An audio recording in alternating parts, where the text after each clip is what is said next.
Hello,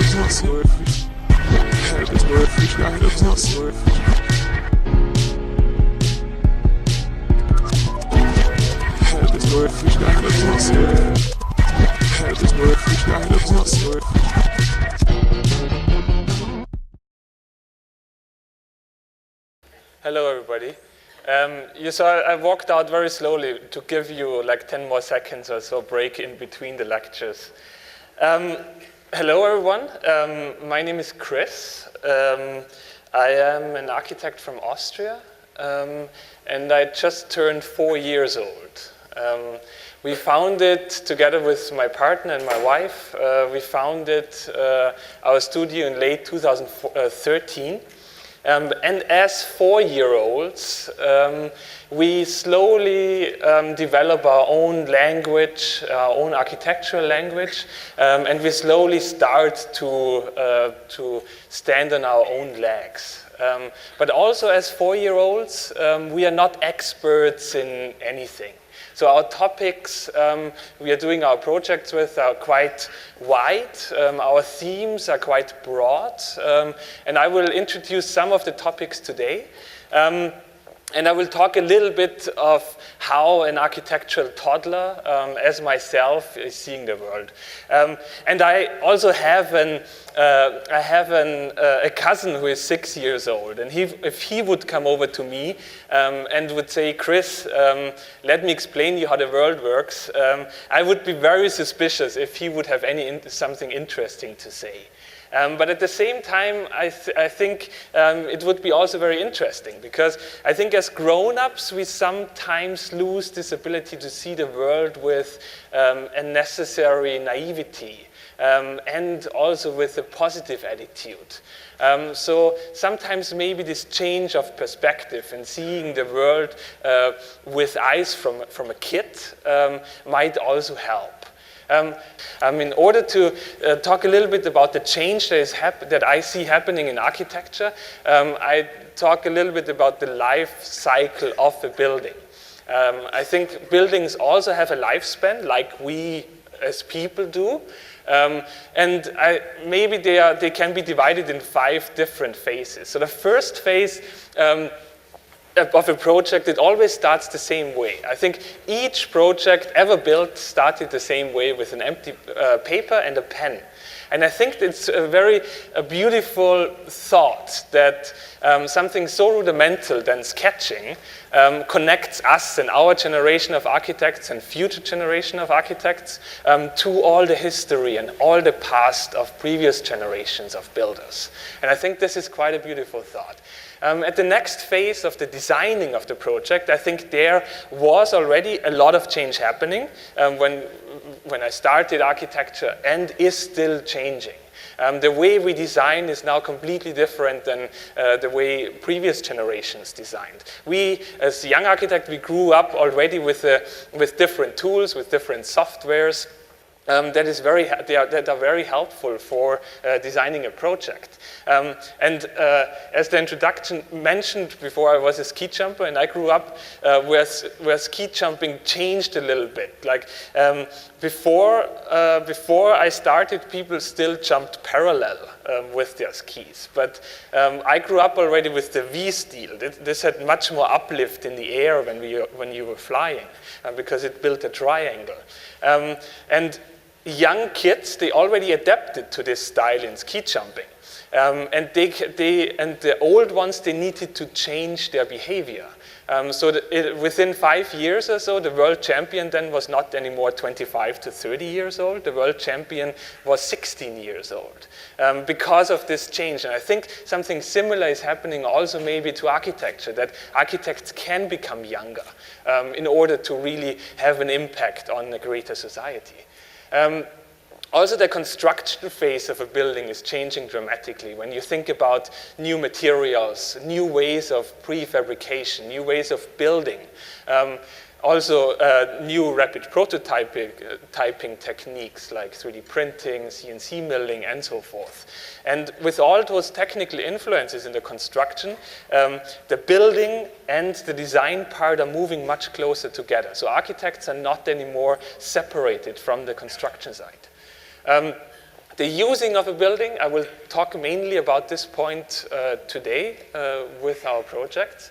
And the fifth point of deconstructing a building. I think this one is a point that is heavily overlooked in the design part, that every building, they, like humans, also die at a certain point. So they have a limited lifespan.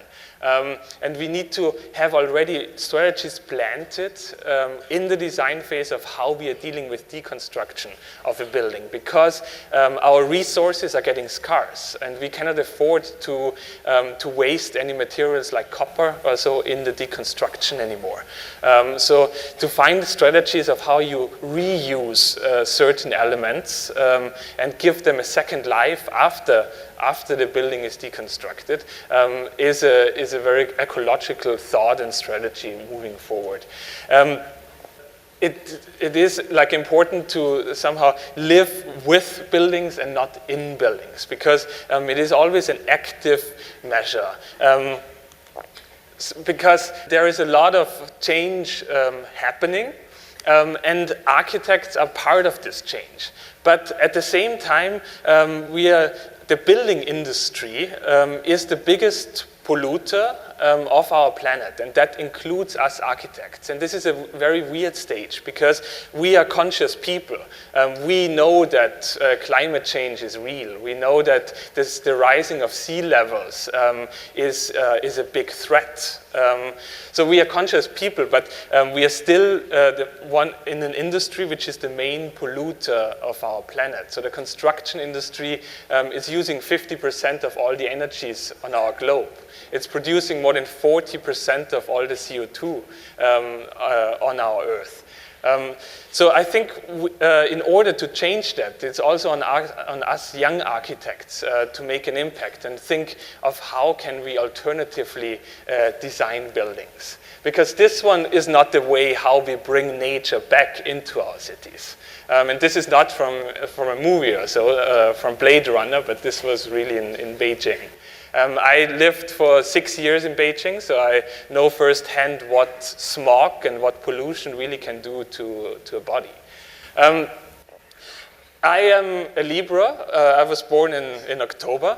I don't believe in horoscope, but I believe in balance. I believe that as an architect, you have to find a way of how to create balance in your own life. And not just between work and life, but also in between projects. So the way we usually work, we do two projects at a time.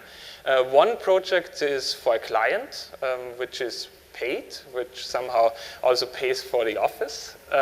And one project is self-initiated. And this one is somehow a balance in between our work, that on one side you're dealing with projects that have limitations, that have negotiations, that is an art of a compromise. And on the other hand, we are working on projects that we initiate because we believe in the vision of it, and we believe that they are maybe important going forward in the future, without any creative limits. And that creates within our office a lot of passion. And I think that, especially for young architects, passion is the most important thing you need to keep for architecture. And this one is lost very easily, because architecture is not the most healthy job you can find. I think actually that architects, they don't wear black because of a minimalistic fashion statement. They wear black because of an emotional statement. I think that we wear black because we are very sad inside. Because when you're working 12 hours or 16 hours a day, and you are still constantly undervalued, you necessarily feel depressed. And I think we show this with our clothing. So creating balance is a very important part of our profession. And also to create a balance between work and life. So when I say we are working on two projects at the same time, not more, that is now the first 2, 3 years, we worked really hard and really crazy, with crazy hours. We did around 140 projects in all in 3 years, and we were able to build more than 40 of them. So it was very stressful, and we cut that down now. So we have a team of between 3 and 6 people, so we're a very small office, and that gives us the freedom to take on projects that somehow fit to our methodology of designing. And that also means that we need to create a balance between work and life. And this one we started last year, so my wife and me, we moved back to Austria. We didn't move to Vienna, or we didn't move to any city, not even to a village. We really moved to the mountains. We don't have any neighbors. We grow our food by ourselves. We have our own water. And we try to live as independent as somehow possible. And we live in the mountains, so whenever we get the possibility, we are in the mountains. So we are hiking when the weather is nice, and we are hiking in summer. We are ski touring in winter. And when the weather is not so good, we finally have some time for doing a bit of architecture.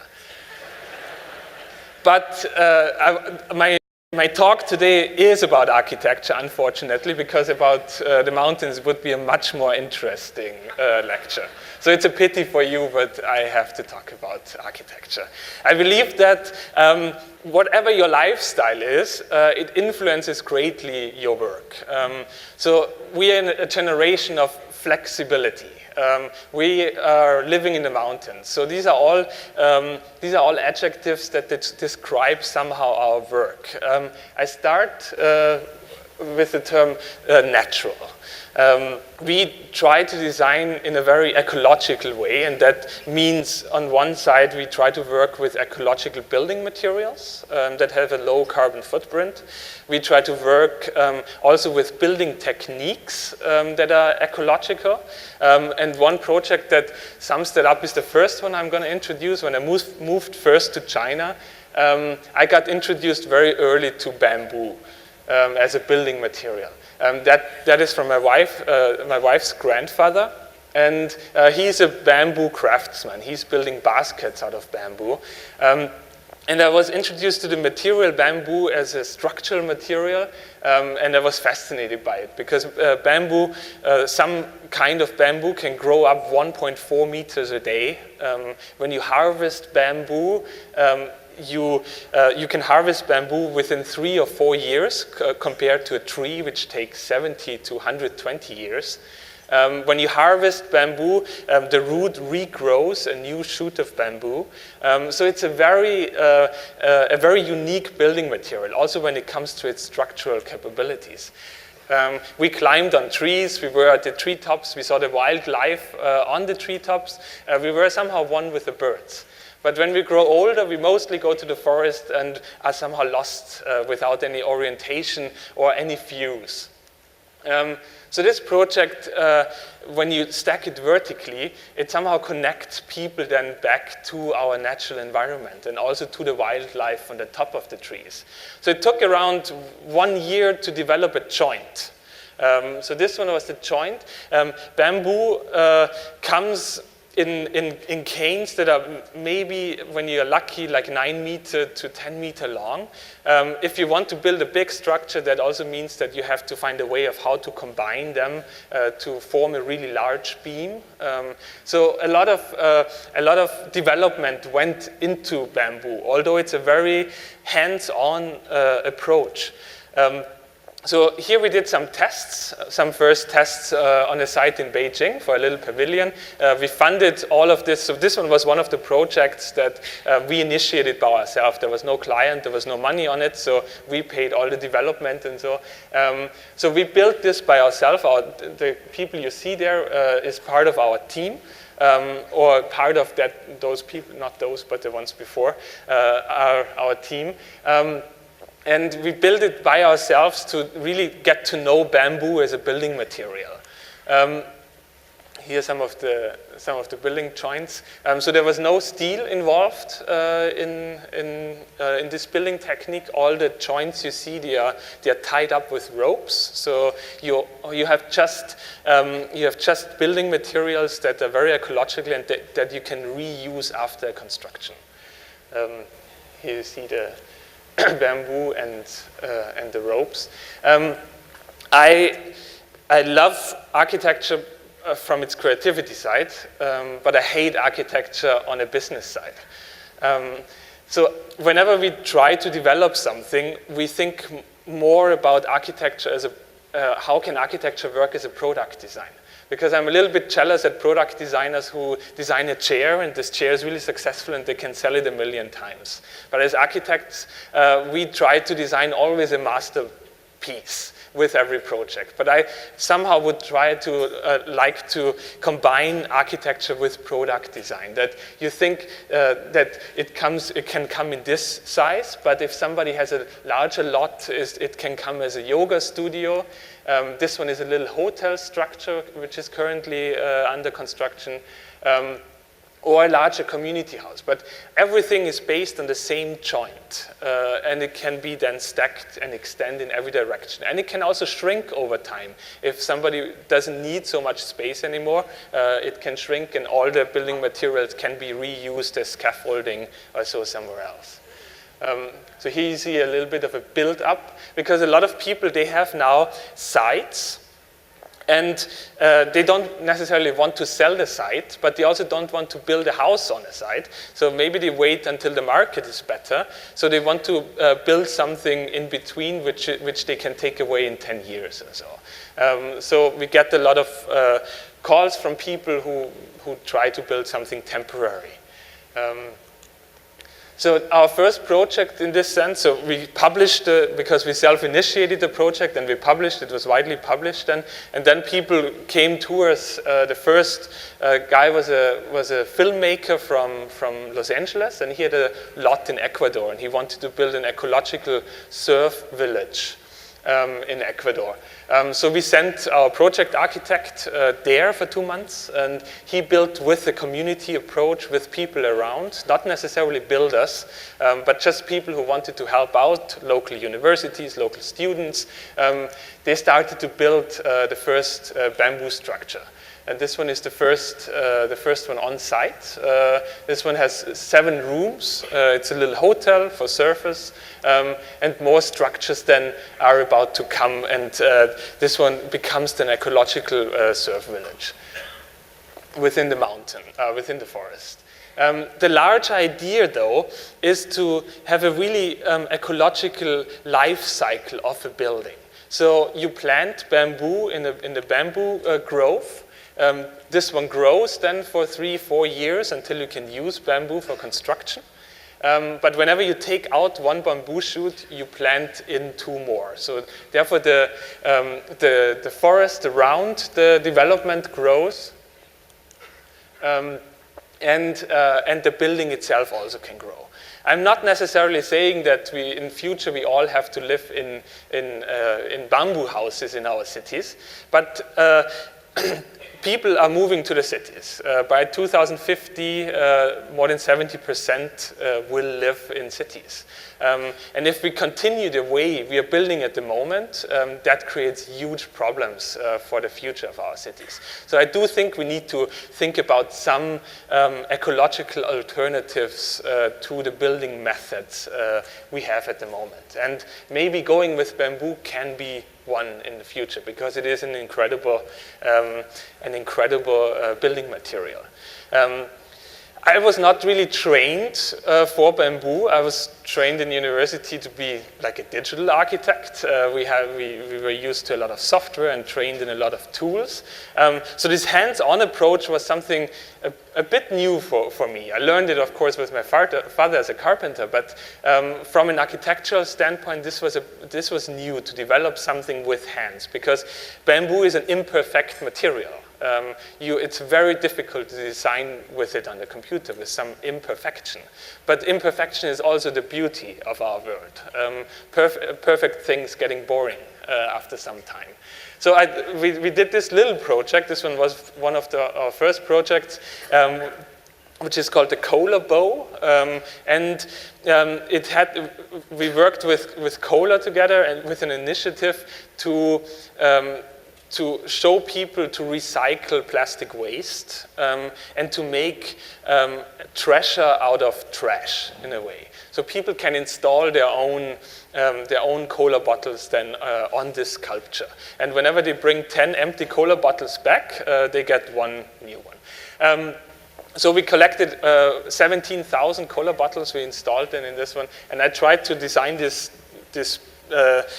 shape with a computer, and I miserably failed. I tried 3 days, and I completely failed, until my partner, who is more trained in a hands-on approach from Chinese universities, said, well, why don't we just bend it in a model? And they did that. The next day, they built then the structure and installed a cola bottle. So sometimes it's really useful to work with your hands instead of a computer, and having a bit more hands-on approach.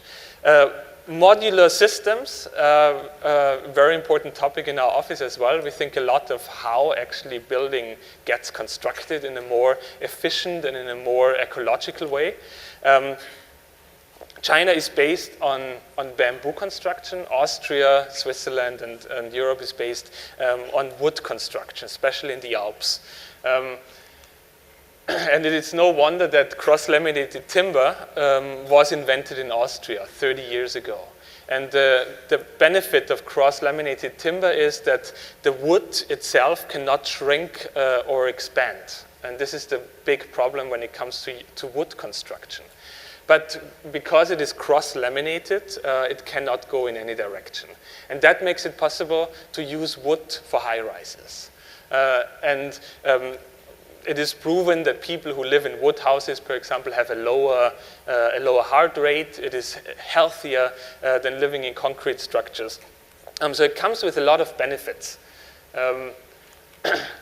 And it also comes with a very prefabricated approach to architecture, because it is basically like a car gets constructed together. So it all happens with robots in a big factory, and all the windows are already cut out when it comes to site. So the construction time is very much decreased, and it's very fast.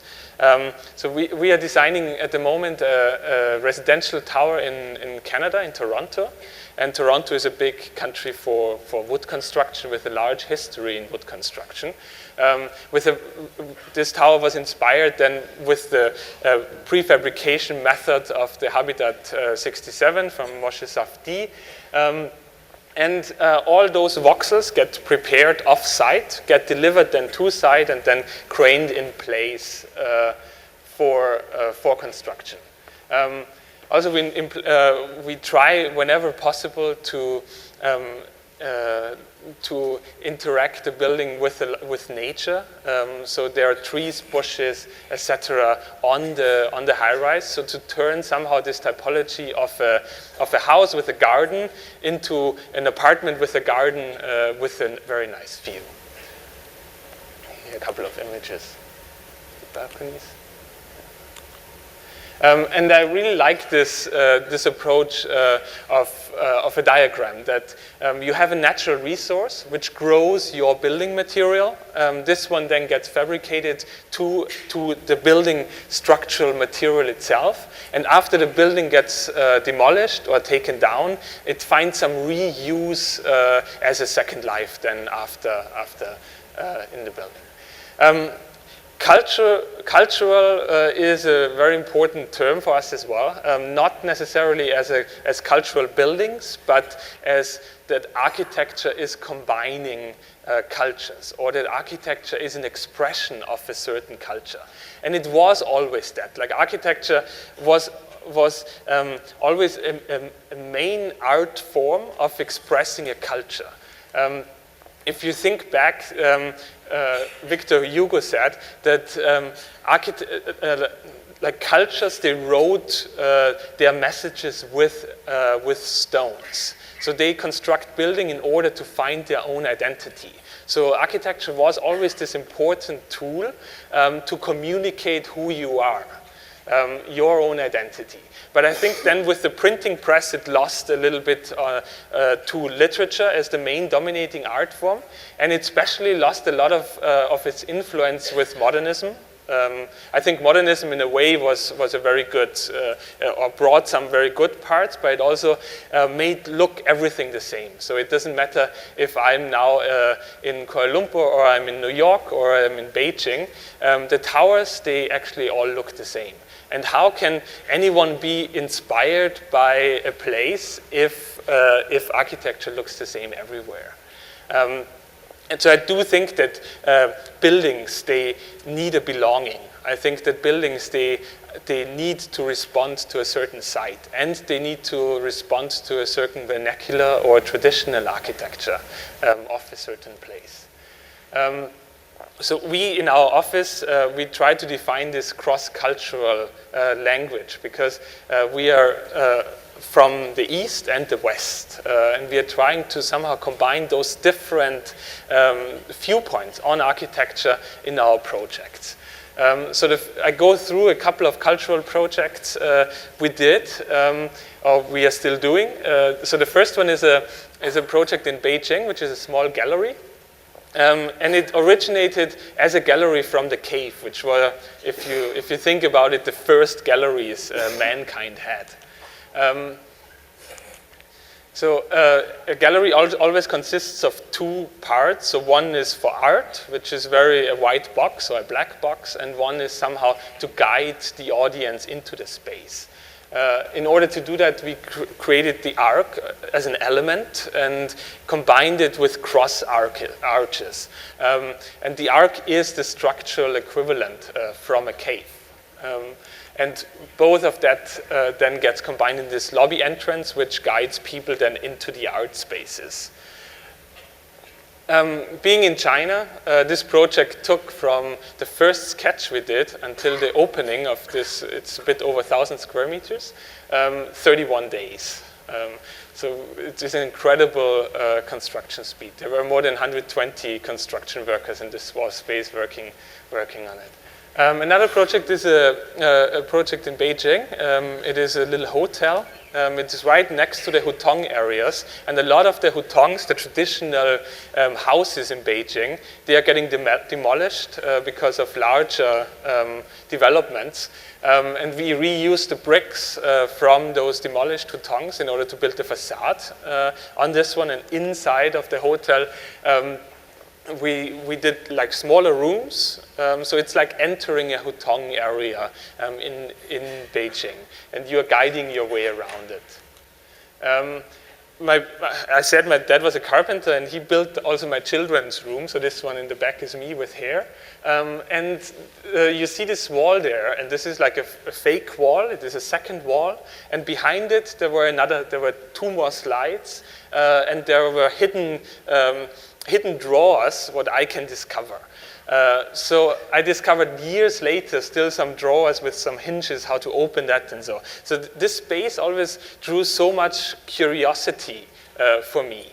And I think it is very important that also we architects implement curiosity as a topic into our buildings. Because when you think about, when you walk through the city, and you're strolling around and find a coffee place or so, accidentally, and nobody knows about it in your friend circle, but you found it. So this one, although it's probably not the best coffee place, but it draws already so much emotion or personal bond to this place, because you found it with your curiosity. And I think we also implemented these thoughts in the Snow apartment. It also has hidden drawers everywhere. It has hidden edges where you can look around, and then a bed opens and stuff like this. This one is in a skiing area near Beijing. It's in Zhangjiakou, where the 2022 Winter Olympics will take place. So it's a place for skiing where the client is going with his friends for maybe 2 times a year or so to enjoy 3 days of skiing. So in all there are 7 bedrooms, and we wanted to give those people for the 3 days the full winter experience. So when they are coming back from skiing, they go into this apartment, and they are still surrounded by snow-like walls, but cut out with warm wooden contrast boxes. And all those walls are very warm because there are heating pipes behind the walls. So it gives you this contrast of being somehow in a cold space or coming from the cold, but then crawling into your warm cave. Another project for the 2022 Olympic Games is a bridge.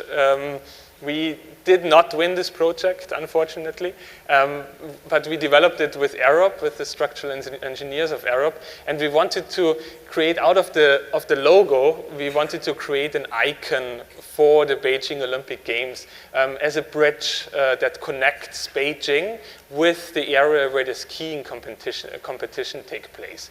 So we took the rings of the Olympic Games and formed a structural system with them, similar than a bicycle wheel. So from the side, it is in a quite mountainous area because it gets close to where the skiing competitions are at the mountains. So it's called Sanshan, so 3 mountain bridge.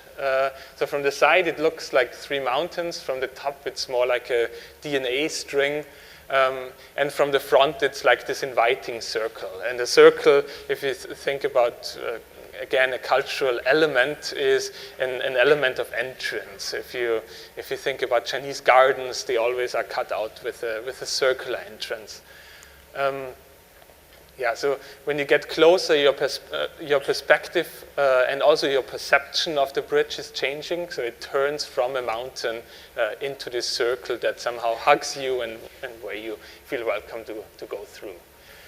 Another large topic of our office is to create responsive architecture, interactive architecture. I'm going to take a little sip while you are watching those lovely women dancing. Oh, I even have sound. So whoever of you have been in Beijing or in another Chinese city, you sorry.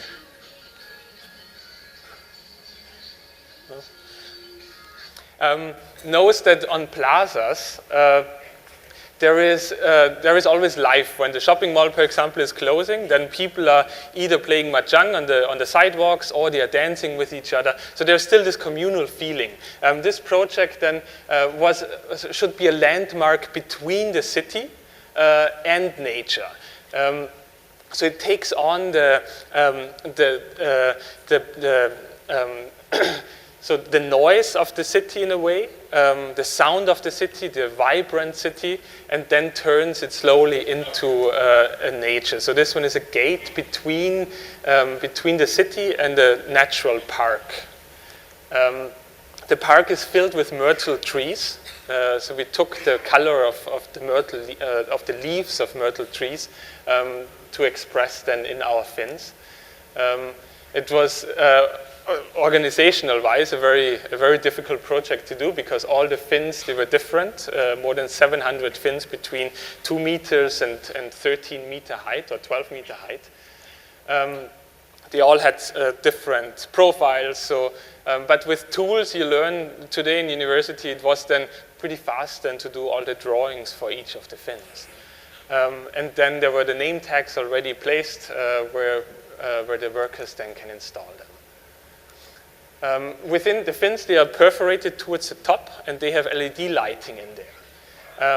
On the plaza itself, there are sensors. So they sense when there is more movement, more people dancing on the plaza, the stronger the light is going, and the stronger the light is then also moving. So this architecture really responds and interacts with people however they behave on the plaza itself. And this interaction is, I think, a very important topic, that architecture is not just this static element within our city, but also integrates into the lifestyle of citizens. Combined with this, with the topic of responsive, also a flexible architecture. I think that Goethe said, architecture is frozen music, and I think the last project was a little bit of this frozen music. But I don't think that architecture necessarily needs to be frozen. How we live, how we work is changing. We are living in very flexible times. Our generation is very flexible. They need to be able to react on every opportunity that is coming for them. So, for example, our workplace, it is changing from a hierarchical organization to more of a network with flat hierarchies, more like a machine that can adapt then to different organizational sizes of teams and so forth. So we created for Volkswagen this showroom, which can open completely for example, a showroom, but they also want to work in it. So it can be closed up for smaller meeting rooms. It can create the size of middle-sized meeting rooms. And so it can respond and adapt to every needs the client might have. Another project of a music club, where they play different music, like from hip-hop to rock to... So how flexible music itself is, that's also how flexible we wanted to imagine the space. So there are three spaces. On the left side, there is a restaurant. On the right side, there is a bar. And in the middle, there is the space for music, so the club itself. So this one can either open up for example, art installations, or it can close down when there is a band playing. And the same to the facade. So when there is nothing going on, it just closes up. But if there is a concert, then it opens up and invites people in. This one is placed in the city of Xi'an, the old town in China. It also has a water around its city walls, and it also gets connected with bridges going there. So it also responds in a way, again, to the place itself. We're also working on some little prefabricated homes, second homes, what you have on the countryside maybe, that whenever you're not there, the completely home is closing up. But when you're there, you rotate it open, and it creates double the size inside than before. We're also working with a company called Beijing to design some flexible interior furniture. Our living spaces are getting smaller and smaller, so I think in the future we need to work on flexible furniture, or to combine this thought back into our cities, of really buildings that can adapt and respond to whatever is going on in its surroundings. So this one was a competition for the Bauhaus. We made it in the final, but we didn't win it. But it can be completely closed up, or it can be as a public viewing to watch Germany lose the World Cup, and or as a background for music festivals, for example. And as a last topic, I go into the topic vital. This one is a very personal topic for us. I introduced already a little bit that my wife and me, we are living on the countryside and working in the mountains of Austria. So we are growing our own food. We try to be as independent from supermarkets as somehow possible. And I think that this topic of healthy architecture, of architecture and nature, is a very important one. We are involved in as designers in a little startup. They are producing, so a friend of us, Niklas, he has a rope manufacturer at home, and he's weaving seeds into ropes. And they just hang into a basket of water, and after some time then vegetables, herbs, whatever you want to grow can grow out of those ropes. So on one hand, if you plant it on your facade, it cools down the space, but on the other hand, you're also growing your own food in a vertical manner. We grew pumpkins with that already, so it really can hold very large sorts of vegetables. Kimball Musk, the brother of Elon Musk, said that food is the new internet, and I believe that cities, they need to work on food strategies of how to be independent from international food supply and try to feed their own people in their city. So in this sense, for example, this building then, it can grow food for a community or for personal reach, and can be sold or given out then at the first floors of this building. Yeah, so I said that I do think that the young generation of architects, they are looking for purpose. They are looking to make an impact. And I think sometimes we also need to look outside of architecture, what connections we can make with other industries.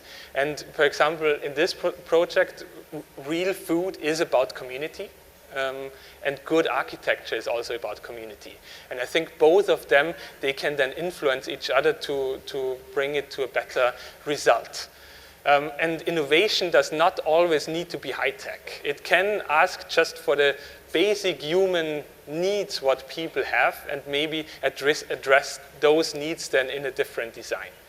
I want to close my lecture with a positive note after this rant now about agriculture.